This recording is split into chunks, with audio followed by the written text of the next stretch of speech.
Good afternoon, UCF Knights. I'm Connor Engelhart, and here's a quick look at what's making news on Thursday, March 24th, 2016.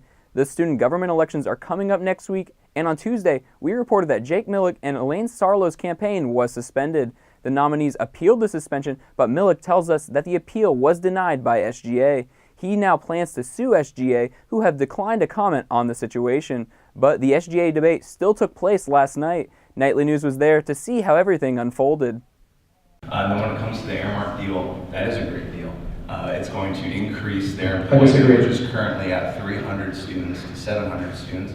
SGA presidential candidates Chris Clemente and Anthony Safadi, who was wearing a Donald Trump-style wig, disagreed multiple times in last night's debate. They started with the Airmark deal, and then it got personal. So I don't think that's average. Average students don't have older sisters who were vice presidents in previous years. We don't need any more Altfields in the big house. Altfield says that she is her own person. And you should not be comparing me to my sister just because she has held this position in the past. Yes, her and Weston did a great job in what they accomplished on this campus, and I hope to do that with Chris. Safadi says the issue he's most passionate about is ending Greek privilege in student government. Right now, half of the executive cabinet is 50% Greek, as well as half of our Senate, although they only make up 13% of our student body. When I'm president, and we'll qualify you to be in SGA, and we're not kicking anybody out, we're just going to operate on a fair playing field.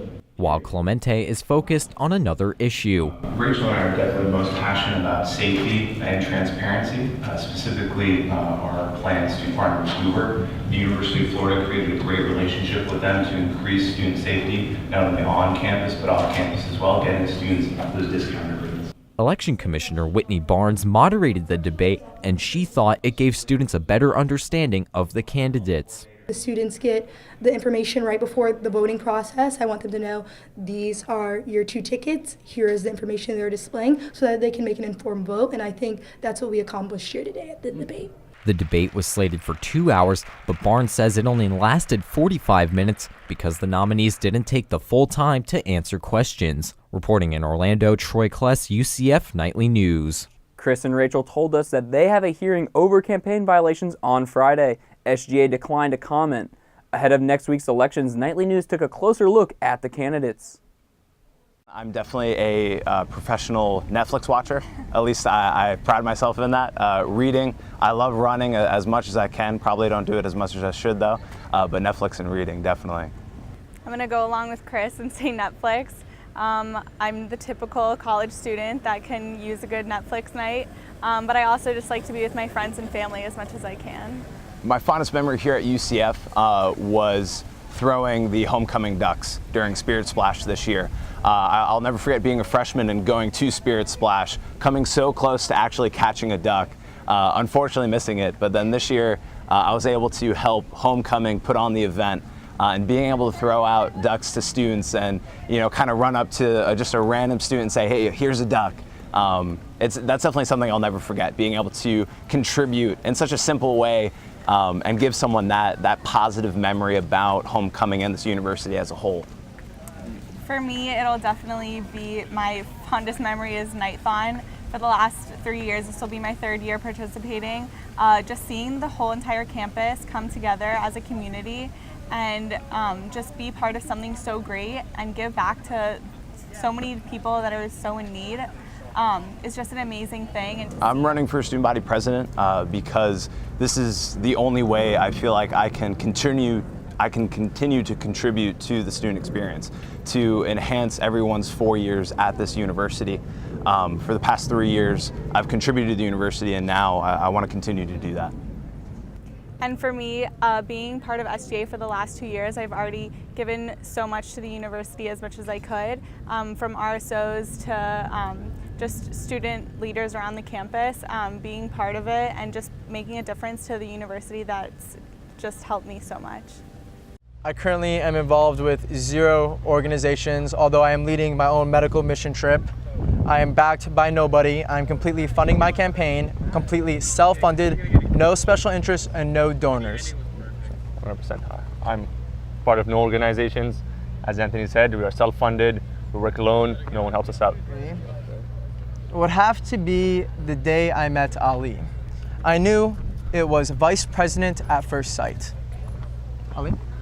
That would have to be my fondest memory as well. When I met Anthony, it was by the gym. It was one of the best days at UCF. It was a Tuesday. It was a Tuesday, definitely. It was Tuesday. Around like 8 p.m. Met Anthony by the tennis courts. 8 p.m. President at first sight. I really enjoy studying. I take great pleasure in studying. I love to gather knowledge. It's my biggest hobby. Okay. I would say I love playing chess. Chess is one of my favorite hobbies. The best chess player, second to none. Open challenge. And then I love tennis. I actually play IM tennis. I played for like 6 semesters. Been playing tennis my entire life. And anything that has to do with medicine, really. Shadowing doctors. I shadow two doctors actually, 2 surgeons. And then volunteering. I volunteered at Shepherd's Hope. Great volunteer. Great volunteer. It's a free clinic where you help people that are below the poverty line. So yeah, a lot of hobbies. I think our graduation rates, specifically our 4-year graduation rate, it's 40%. It's only 25 to 30% lower than FSU, UF, and Miami. So I feel like we're really getting up there. I agree with Anthony. Graduation rates. I never planned to run. I was a justice of UCF. I was very comfortable. After sitting on multiple appeals boards, reading the legislations that are designed to hurt students, I couldn't take it anymore. I never wanted to run, but I couldn't let myself not.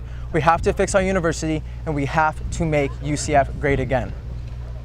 Remember, voting for SGA elections will start next Monday on my.ucf.edu. You have to submit your votes by 5 p.m. on Wednesday. UCF introduced its new head basketball coach today. The Knights will be led by Johnny Dawkins starting in the fall of 2016. Coach Dawkins gave his expectations for next season today in the CFE Arena. UCF Athletics Director Danny White was also in attendance. Dawkins will be UCF's 7th coach in the program's history. We will have more on that in tomorrow's newscast. And here's a quick look at our weather forecast for today. Today, there's a high of 84 with a low of 68. The chances of rain increase throughout the day, getting to around 90% at 8 o'clock tonight. Tomorrow, it looks to be a bit cloudy with an 80% chance of rain. The high will be around 86 with the low around 70. That's all the time we have for now. Be sure to check out our newscast on Friday at 1:30 on Bright House Channel 734. I'm Connor Englehart. Thanks for watching and have a great day.